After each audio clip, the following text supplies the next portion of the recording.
Hello learners, welcome to my YouTube channel To The Point Learning. आज मैं आपके साथ क्लास 12th यूपी बोर्ड का बिजनेस स्टडी सब्जेक्ट से चैप्टर डिस्कस कर रही हूं, जो कि आपका वित्तीय बाजार है, यानी कि कैपिटल मार्केट। कैपिटल मार्केट से रिलेटेड मैंने कई वीडियोस बनाए हैं, जिसमें मैंने एक एक करके टॉपिक को कवर किया है। और आज जिस टॉपिक को मैं आपके साथ डिस्कस करूंगी वो है मुद्रा बाजार। इसका अर्थ क्या होता है? इसका अर्थ मैंने आपको पिछले वीडियो में भी समझाया था, और वित्तीय बाजार का वर्गीकरण जो होता है वो हमने लास्ट वीडियो में डिस्कस किया था। तो अगर आपने वो वीडियो नहीं देखा है तो उसका लिंक आपको मेरे इसी वीडियो के डिस्क्रिप्शन में मिल जाएगा। आप उसे ओपन करके वहां भी वो वीडियो की ओर स्विच ओवर कर सकते हैं। इसके अलावा अगर आप सारे चैप्टर के या इस चैप्टर से रिलेटेड जितने पार्ट हैं उन सबके वीडियोज देखना चाहते हैं तो class 12th UP board business study की प्लेलिस्ट में जाकर आप वो वीडियोज देख सकते हैं। तो आज बात करते हैं हम मुद्रा बाजार की, यानी कि कैपिटल स्ट्रक्चर जो होता है वो आपका एक कैपिटल मार्केट कहूं मैं तो आपका कैपिटल मार्केट या फाइनेंशियल मार्केट दो पार्ट्स में डिवाइडेड होता है। एक मनी मार्केट होता है और एक कैपिटल मार्केट होता है। मनी मार्केट को हम मुद्रा बाजार भी कहते हैं। इसका अर्थ होता है, मुद्रा बाजार एक ऐसा अल्पकालीन बाजार है जहां वित्तीय संपत्तियां खरीदी बेची जाती हैं। ये लास्ट टाइम भी बताया था। मनी मार्केट आपका एक ऐसा बाजार होता है जो कि शॉर्ट टर्म यानी अल्पकालीन संबंधित सिक्योरिटीज यानी संपत्तियों को खरीदता और बेचता है। इस बाजार में मुख्य रूप से बैंक, वित्तीय संस्था, बड़ी निगमित इकाइयां तथा रिजर्व बैंक ऑफ इंडिया व्यवहार करती हैं। ये सारे इनके एग्जांपल्स हैं कि बैंक वगैरह आपको शॉर्ट टर्म लोन दे या फिर रिजर्व बैंक से आप कोई सिक्योरिटीज वगैरह खरीद या बेच रहे हो, तो वह सारी चीजें आपकी कहाँ आती हैं? मनी मार्केट में आती हैं। यहाँ आपके अल्पकालीन बाजार यानी अल्पकालीन सिक्योरिटीज जो हैं आपकी, वही खरीदी और बेची जाती हैं, जो हमें एक साल या एक साल से कम के लिए कहीं पर पैसा लगाना है, इन्वेस्ट करना है, निवेश करना है, या मुझे कहीं से लोन चाहिए केवल एक साल के भीतर के लिए, तो मैं कहाँ जाऊंगी? मैं मनी मार्केट में जाऊंगी, यानी मुद्रा बाजार में जाऊंगी।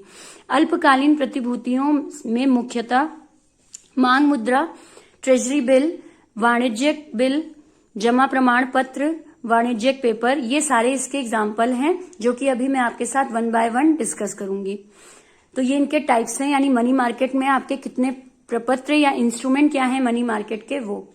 तो अर्थ के बाद अब आते हैं मुद्रा बाजार से संबंधित प्रपत्र यानी इंस्ट्रूमेंट ऑफ मनी मार्केट।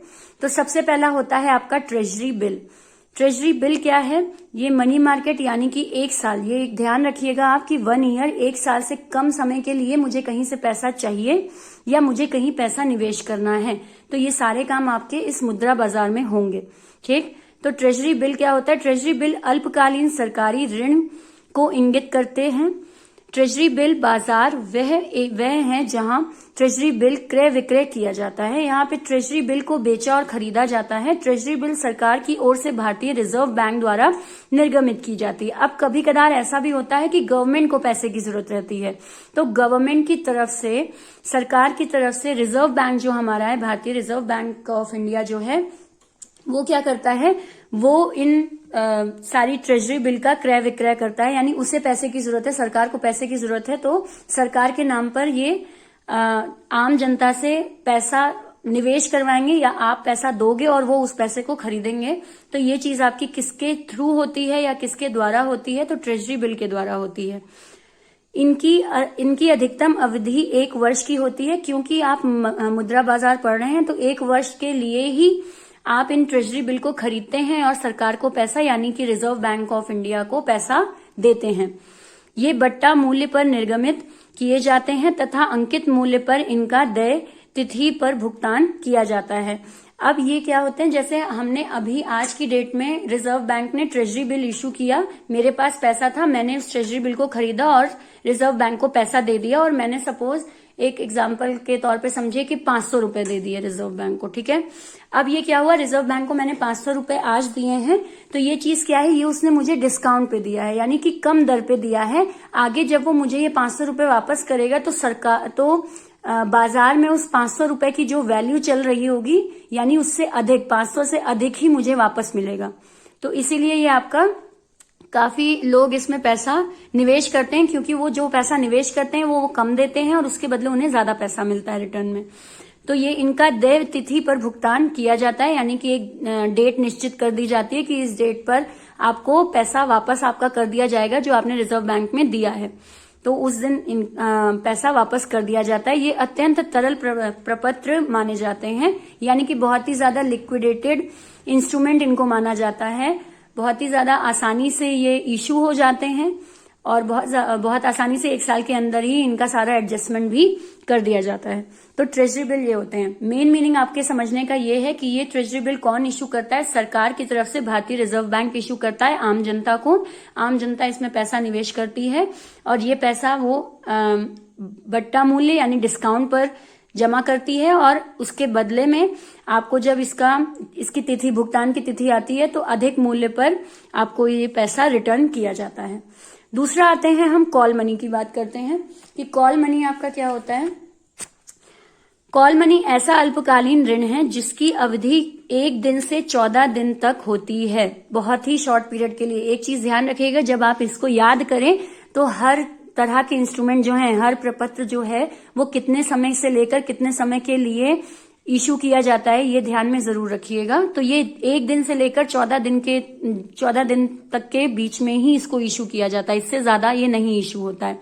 इससे ज्यादा समय के लिए पैसा किसी को नहीं दिया जाता है। इन ऋणों का भुगतान ऋणदाता या ऋणी की इच्छा पर, मांग पर देय है। अब ये कॉल मनी है। कॉल मनी का मतलब जब हमने कॉल किया तो आपने हमें मनी दे दी, यानी पैसा दे दिया, यानी जब मैं आपसे पैसा मांगू, जब डिमांड करूं तब मुझे पैसा मिल जाए, इसलिए ये कॉल मनी कहलाता है। और तुरंत ही दे भी दिया जाता है ये पैसा, इसीलिए ये कम समय के लिए ही दिया जाता है। ये ऋण अधिकांश एक बैंक दूसरे बैंक को देती है। ये आपका यहाँ पे मेन मीनिंग है कि जब एक बैंक में क्या हुआ कि एक बैंक में पैसा खत्म हो गया तो एक बैंक ने अपने दूसरे बैंक को या फिर किसी और बैंक को कॉल करके पैसे की नीड उसने की या पैसा मांगा और दूसरे बैंक ने उन्हें पैसा दे दिया 1 दिन से लेकर 14 दिन के बीच के लिए। तो ये चीज आपकी क्या कहलाती है? कॉल मनी कहलाती है। ये एक बैंक दूसरे बैंक की एक तरीके से समझ लीजिए सहायता करे, तो ये चीज वो किसके द्वारा करेगा? तो कॉल मनी के द्वारा। उसको हम, इस इंस्ट्रूमेंट को हम कॉल मनी कहते हैं। या स्कंद विपणी में कार्य करने वाले दलाल या डीलरों को दिए जाते हैं। एक और है आपका, या तो बैंक से बैंक आपका कॉल मनी एक्सचेंज होता है, या फिर कई बार आपके स्टॉक एक्सचेंज में जो ब्रोकर्स होते हैं, दलाल होते हैं, उनको भी अगर पैसे वगैरह की जरूरत है तो ये 1 से 14 दिन के बीच उनको पैसा दिया जाता है। बैंक अपने वैधानिक तरलता अनुपात के मानदंडों को पूरा करने के लिए ऐसे ऋण लेती है। देखिए, एक बैंक जब किसी को लोन देता है, एक सिंपल आपका प्रोसीजर होता है कि एक बैंक है उसको लोन देना, यानी वो आम जनता को जो लोन देता है उसको एक लिमिट में ही लोन देने की परमिशन आरबीआई से होती है, रिजर्व बैंक से होती है। यानी कि वो अपने अकाउंट में पूरा पैसा निल नहीं कर सकता, सारा का सारा पैसा उठा के आम जनता को लोन नहीं दे सकता है। वो उनको अपना एक एसएलआर मेंटेन करना होता है, ठीक है। एक थोड़ा अमाउंट उनको अपने बैंक में हमेशा रखना होता है। लेकिन अगर कभी ऐसा हो जाए कि पूरे दिन उन्होंने काफी लोन दिया है और अब उनके बैंक में ये एसएलआर, जब बैंक बंद होने जा रहा है तो अब उनके पास ये एसएलआर अमाउंट नहीं है, तो ये क्या करते हैं, दूसरे बैंक से ये अमाउंट अपने बैंक में मंगवा लेते हैं। तो इस अमाउंट को जो उन्होंने मंगवाई दूसरे बैंक से, ये चीज का प्रूफ क्या रहता है? तो ये कॉल मनी रहता है, ठीक। तो उन्हें एसएलआर मेंटेन करना जरूरी है। इसकी वजह से इसी को मेंटेन करने के लिए ये दूसरे बैंक से पैसा उधार मांग लेते हैं 1 से 14 दिन के लिए, ठीक। ये सौदे टेलीफोन पर कर लिए जाते हैं तथा ब्याज दर में मांग के अनुसार भारी उच्चावन होते रहते हैं। अब इसमें आप क्या करते हैं, एक बैंक दूसरे बैंक को कॉल कर लेता है, पैसा उसके बैंक अकाउंट में ट्रांसफर कर दिया जाता है। लेकिन इसका जो ब्याज है वो काफी ज्यादा होता है, क्योंकि आपको बिल्कुल पैसे की बहुत ज्यादा जरूरत थी, तब आपकी किसी ने मदद की और आपके कॉल मनी के बेस पर, यानी तुरंत कहते ही आपकी मांग की पूर्ति कर दी गई, तो ये इसके लिए ब्याज बहुत अधिक देना पड़ता है बैंक को, दूसरे बैंक को, ठीक। इसके बाद इन ऋणों में कॉल जमा रसीद एक कॉल मनी प्रपत्र का कार्य करती है।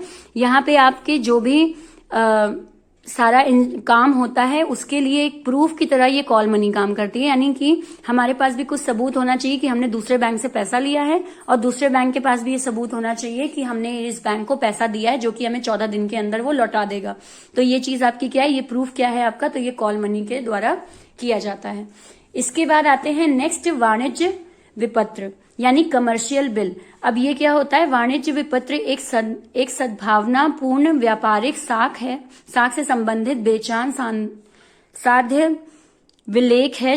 जैसे ही विक्रेता उधार माल बेचता है वह क्रेता पर एक विलेख लिखता है। देखिए, कमर्शियल बिल बेसिकली क्या होता है? जब एक आपके कंपनी को, ठीक है, एक कंपनी को दूसरी कंपनी से पैसा चाहिए, या समझ लीजिए एक बिजनेसमैन को दूसरे बिजनेसमैन से पैसा चाहिए है, ठीक है, कुछ समय के लिए, तो वो एक बिल इशू करता है जिसको हम क्या कहते हैं? कमर्शियल बिल इशू करता है, ठीक है, जिसे क्रेता स्वीकार कर देय तिथि पर भुगतान करने का वचन देता है। सपोज मैं एक बिजनेसमैन हूं और दूसरा पर्सन एक बिजनेसमैन है, मुझे बिजनेस में पैसा चाहिए, तो मैंने दूसरे बिजनेसमैन से पैसा मांगा। मैंने किसी आम पब्लिक से या शेयर इशू नहीं किए, मैंने कोई लोन नहीं लिया, मैंने दूसरे बिजनेसमैन से जो मुझसे ज्यादा समृद्ध था, मैंने उससे पैसे उधार मांग लिए। तो ये कोई तो प्रूफ होना चाहिए कि मैंने उससे उधार मांगा है और उसे इस दिन मैं वापस पैसा दे दूंगी। तो वो चीज आपकी, वो कागज क्या कहलाएगा? आपका कमर्शियल बिल कहलाता है, ठीक है। इसे तकनीकी शब्दों में विनिमय विपत्र कहा जाता है। तकनीकी शब्दों में विनिमय विपत्र कहा जाता है यानी कि आप पैसा आपस में एक्सचेंज कर रहे हो, ठीक है, कमर्शियल बिल आपने साइन किया है, तो ये इस चीज का प्रूफ होता है। ये विनिमय विपत्र आवश्यकता पड़ने पर बैंक से भुनाए भी जा सकते हैं। अब क्या हुआ? सपोज एक बिजनेसमैन को पैसे की जरूरत थी, दूसरे बिजनेसमैन से उसने पैसा मांग लिया, तो इन्होंने दे भी दिया और इन्होंने कहा कि हम ये पैसा तुमको 90 दिन के लिए दे रहे हैं, 90 डेज के लिए। जनरली ये सबसे ज्यादा दिन के लिए 90 डेज के लिए असाइन किया जाता है। 90 दिन के लिए ये इस बैंक को पैसा, ये इस बिजनेसमैन को पैसा दे रहा है। अब क्या हुआ? उसी टाइम के 90 दिन के बीच में इस बिजनेसमैन को पैसे की जरूरत पड़ गई। जो इनके पास कमर्शियल बिल था, ये कमर्शियल बिल लेकर बैंक के पास चले गए, ठीक है। अब बैंक के पास से चले गए तो बैंक ने वो कमर्शियल बिल इनसे ले लिया और इनको पैसा दे दिया, इनको मनी दे दी। तो ये चीज क्या है कि आप इस विनिमय विपत्र को बैंक द्वारा भुना सकते हैं, यानी बैंक में जाकर इसको नेगोशिएट करवा सकते हैं, ट्रांसफर करवा सकते हैं आप इसको, ठीक है। तो आपने वो बिल बैंक को दे दी। अब ये जो बिजनेसमैन है ये पैसा किसको वापस देगा? 90 दिन बाद बैंक को वापस देगा, ठीक। तो इसको हम क्या कहते हैं? कमर्शियल बिल कहते हैं। तो आज हमने 3 तरह के इंस्ट्रूमेंट डिस्कस किए हैं। पहला है आपका ट्रेजरी बिल, जिसमें जब सरकार को पैसा चाहिए होता है तो वो आरबीआई से कहती है और आरबीआई ये ट्रेजरी बिल इशू कर देता है, जिससे वो आम जनता से पैसा मांगता है। और इसकी अवधि क्या होती है? इसकी अवधि आपकी डिस्काउंट में क्रय विक्रय, ट्रेजरी बिल आपका मेनली 1 साल से कम के लिए इशू किया जाता है, 1 ईयर से कम के लिए इशू किया जाता है, ठीक है। वहीं कॉल मनी जो होता है, वो कॉल मनी आपका 1 दिन से 14 दिन के बीच के लिए ही इशू किया जाता है। इसको एक बैंक को पैसा चाहिए दूसरे बैंक से, तो वो क्या इशू करते हैं? कॉल मनी इशू करते हैं। और तीसरा मैंने आपको समझाया वाणिज्य विपत्र। ये क्या होता है? जब एक बिजनेसमैन को पैसा किसी और बिजनेसमैन से चाहिए है तो ये लोग आपस में क्या इशू करते हैं? कमर्शियल बिल इशू करते हैं, या कमर्शियल बिल का एक्सचेंज आपस में करते हैं पैसे के लिए। ये कितने दिन के लिए होता है? ये 90 डेज के लिए होता है। आपके इस डिस्क्रिप्शन में ये लिखा नहीं है, कहीं लिख लीजिएगा। 90 दिन के लिए ये सबसे ज्यादा समय के लिए इशू किया जाता है, इससे ज्यादा नहीं इशू होता, क्योंकि 1 साल तक की ही अवधि के लिए आपके मुद्रा बाजार में ट्रांजैक्शंस होते हैं। तो ये 3 आज हमने डिस्कस किए हैं प्रपत्र। नेक्स्ट क्लास में मैं आपके साथ बाकी 3 जो इंस्ट्रूमेंट हैं वो भी डिस्कस करूंगी। तो आगे का वीडियो भी देखिएगा, और अगर ये वीडियो आपको अच्छा लगा हो, समझ में आया हो, तो लाइक का बटन जरूर क्लिक करिएगा। अगर कोई आपकी क्वेरी है, कोई सवाल है, तो कमेंट सेक्शन में जरूर लिखिएगा। बाकी चैनल को सब्सक्राइब कर लीजिए, बेल आइकन पे क्लिक कर लीजिए, ताकि नोटिफिकेशन आपको मिलते रहें चैप्टर जैसे ही मैं वीडियो डालूं हर एक पार्ट का। Thank you and have a nice day.